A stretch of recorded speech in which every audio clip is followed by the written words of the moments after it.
Before I get on and show you the private gates that are now fully installed, there's a couple of things that I want to chat to you about with them.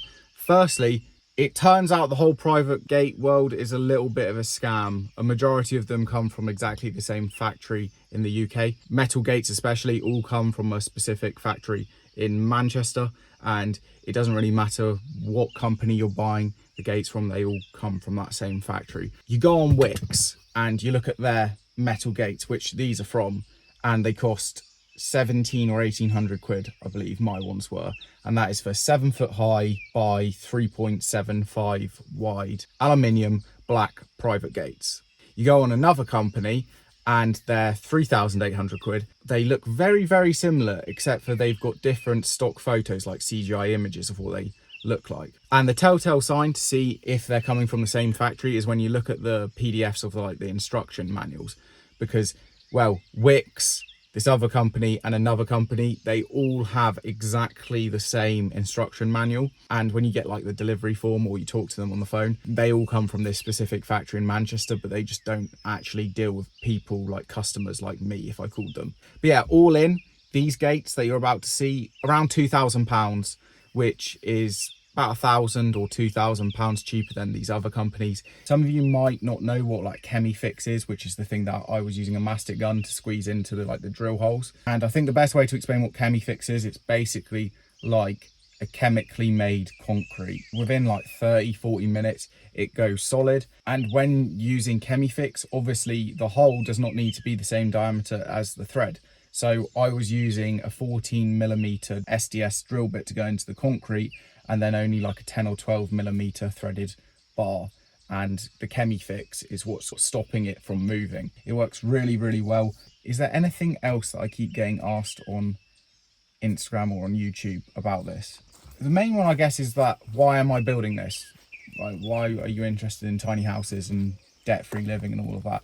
I've always wanted to be able to live somewhere that if everything went wrong in the world and I suddenly couldn't afford a mortgage or rent, I've always got a place and I own it, meaning the bank doesn't. I heard it in a film which was just someone being like, oh my god, you own a boat, wow, that's amazing. And then the owner of the boat was like, well, me and the bank take turns with it, meaning all he's done is put a 10% deposit down, the bank owns 90% of it. Who actually owns the boat? The same thing with like rented accommodation. You're just paying rent to a landlord, you're paying down the landlord's mortgage. Rent for 10 years, what have you got to show for it really? That's just a load of money down the drain. Of course, everyone has to start out renting. I've done it. But yeah, you need to get yourself on the property ladder as soon as possible, because it's just really throwing money down a drain renting. This whole tiny house thing, it's a whole new world for me really, and I'm learning a lot about it. I've never lived in a tiny house. That's kind of why I'm building this. I'm going to see exactly how much it costs to build this before I start recommending you lot to go and build your own tiny house and then set yourself up for debt-free living. But what I can tell you already is I've spent £2 on gates. I'm not even at £2 on materials for the tiny house so far, in terms of all the like stud walls and that. Obviously there's the cladding, the damp proofing, the insulation, there's the EPDM roof, maybe I want to do a living roof, then there's the skylights, the windows, all of that stuff. But yeah, to get the whole frame pretty much built, like I'm on track to do that for just like under £2, which is a bit of a madness when you see how much people are selling these things for. Something that I also do want to say is this is not going to be your garden room shed that looks like a shed. This is going to be a super yacht. I really like boats and the interior design on boats, so there's going to be a lot of that applying to this. I'm probably going to spend more than the timber cost on this project on glass, doing skylights, windows. I think I've gone off of bifold doors. I'll put on the screen now the floor plan, because I've changed a few things. I have got rid of bifold doors. Instead I want to do 60 by 2 meter high windows.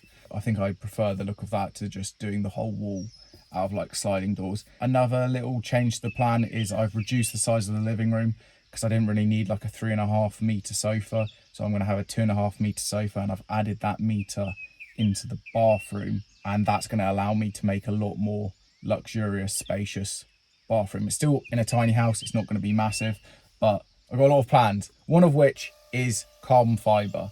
I've done a little bit of carbon fibre overlaying, and I've always had an idea to do carbon fibre floors, and I've never seen anyone do that. And that's actually an important point for anyone who's thinking of going down the tiny house route. It is an alternative world to most people. Getting a flat, a bungalow, a terraced, semi-detached, detached house, that's all normal. What is not normal is building a tiny house, okay?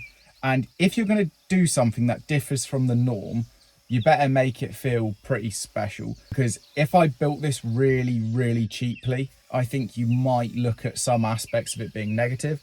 If you think of it more of like a boat, and they've got really small footprints, and then you try and make it as luxurious as like some super yachts have. Yes, I know this is a 10 meter by 3.4 area. It's obviously not a super yacht, but what I'm trying to say is I'm going to try and get that sort of high-endness into this, and then any compromises that come with having a small space, like living in a tiny house, you're going to oversee them, because you're going to be like, oh my god, this house has been designed so well. And that's sort of the kind of view that I'm going with, like private gates and whatnot, is you don't see that sort of stuff on a tiny house. I also had an idea that I could make 90% of the land water.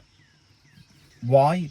I don't know. I just thought you don't see that. You don't walk into someone's house and you've got to go on like little step stones to get to the place.